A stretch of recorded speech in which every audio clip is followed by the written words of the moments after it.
ഒരു കടഭീതിയിലാണ് നമ്മുടെ സംസ്ഥാനം എന്ന് തോന്നുന്ന പ്രതീതി ജനിപ്പിക്കുന്നുണ്ട്. ഉമ്മൻചാണ്ടി സർക്കാർ അധികാരത്തിൽ നിന്ന് ഒഴിയുമ്പോൾ എത്രയായിരുന്നു നമ്മുടെ കടം? ആ കടത്തിന്റെ കണക്കൂടി പറഞ്ഞാലേ ഇത് മനസ്സിലാവും. ഉമ്മൻചാണ്ടി സർക്കാർ അധികാരത്തിലേക്ക് വരുമ്പോൾ, അതായത് 2011 78,673 കോടി രൂപയായിരുന്നു കടം. ഉമ്മൻചാണ്ടി സർക്കാർ അധികാരം ഒഴിയുമ്പോൾ 78,000 കോടി എത്രയായിട്ട് മാറി? 1,57,000 കോടി രൂപയായിട്ട് മാറി. എത്ര ശതമാനത്തിന്റെ?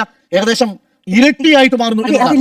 അതാണ് പറയുന്നത്. നോക്കൂ, ഉമ്മൻചാണ്ടി സർക്കാർ അധികാരത്തിന് ശേഷം 1,57 ഉണ്ടായിരുന്നത് ഒന്നാം പിണറായി സർക്കാരിന്റെ കാലത്ത് അവസാനിക്കുമ്പോഴേക്കും അത് 2.96 ലക്ഷം കോടിയായിട്ട് മാറുന്നു. ഏകദേശം ഇരട്ടിയുടെ വർധന ഉണ്ടാകുന്നു. അതിനുശേഷം പക്ഷേ നോക്കൂ, ആ സമയത്ത് നമ്മൾ എന്തിനെ അതിജീവിച്ചു? പ്രളയം കടന്നു വന്ന കാലമാണ് എന്നതുകൂടി ഓർമ്മിക്കണം. പ്രളയം, കോവിഡ് തുടങ്ങിയവ വന്നിട്ട് പോലും സംസ്ഥാനത്തിന്റെ കടം എന്ന് പറയുന്നത് ആ അനുപാതത്തിൽ നിന്ന് കൂടിയിട്ടേയില്ല. അത് കഴിഞ്ഞ് 2.96 ലക്ഷമാണ് 2021 പിണറായി വിജയൻ അധികാരത്തിൽ എത്തുമ്പോൾ നമ്മുടെ കടം. കണക്കനുസരിച്ചാണെങ്കിൽ ഇപ്പൊ എത്ര വരണം? അതാണ് വി ഡി സതീശനും ബി ജെ പി നേതാവും പറഞ്ഞത്. ഇതേ കണക്കാണെങ്കിൽ നേരെ ഇരട്ടിയാൽ 6 ലക്ഷം കോടിയാവും. പക്ഷേ 6 ലക്ഷം കോടി ആയില്ല, പകരം അത് 5.07 ലക്ഷം കോടിയായി. ഇത് മറച്ചു വെച്ചു. അതായത് 61% മാത്രം വർധന ഉണ്ടായിരിക്കുന്നു. കാലാകാലങ്ങളിൽ നിന്ന് വ്യത്യസ്തമായിട്ട് നമുക്ക് കടത്തിന്റെ കാര്യത്തിൽ ഒരു കുറവ് വരുത്താൻ സാധിച്ചിരിക്കുന്നു എന്നുള്ളതാണ് വർധനവിന്റെ കാര്യത്തിൽ. ഇനി ഒരു കാര്യം കൂടി പറയാം. കടത്തിന്റെ കാര്യം മാത്രമേ പറഞ്ഞിട്ടുള്ളൂ. കടത്തിനോടൊപ്പം ചേർത്ത് പറയേണ്ട ഒന്നുണ്ട്. അത് നമ്മുടെ സംസ്ഥാനത്തിന്റെ വരുമാനത്തെ കുറിച്ച് കൂടിയാണ്. നമ്മുടെ സംസ്ഥാനത്തിന്റെ വരുമാനം എത്രയാകും? നമ്മുടെ സംസ്ഥാനത്തിന്റെ വരുമാനം ഉമ്മൻചാണ്ടി സർക്കാരിന്റെ കാലത്ത് അത് 5.88 ലക്ഷമായിരുന്നു 2014 ഇറങ്ങി പോകുമ്പോൾ. ഇപ്പൊ എത്രയാണ് നമ്മുടെ വരുമാനം? നമ്മുടെ വരുമാനം കൂടുന്നതനുസരിച്ചാണല്ലോ കടത്തിന്റെ വർദ്ധിക്കുന്നത്. എത്രയാ? 14.27 ലക്ഷം കോടിയാണ് നമ്മുടെ വരുമാനം.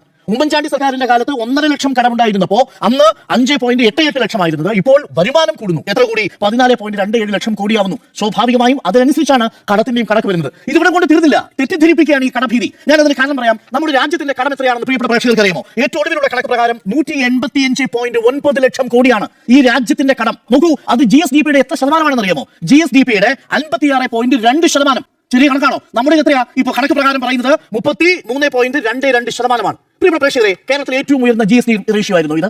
2001 2002 നമ്മുടെ GSDP റേഷ്യോ എത്രയായിരുന്നു? ഡെപ്റ്റ് GSDP റേഷ്യോ എന്ന് പറയുന്നത് 2002-2003 AK ആന്റണി സർക്കാരിന്റെ കാലത്ത് 39.5%. അത് കഴിഞ്ഞാൽ തൊട്ട് വരുന്ന അന്ന് കോവിഡ് ഇല്ല കേട്ടോ, അന്ന് ഈ പറയുന്ന വലിയ പ്രളയമില്ല. 2003-2024 വരുമ്പോൾ 40.5%. അത് കഴിഞ്ഞാൽ വരുന്നത് 39.6%.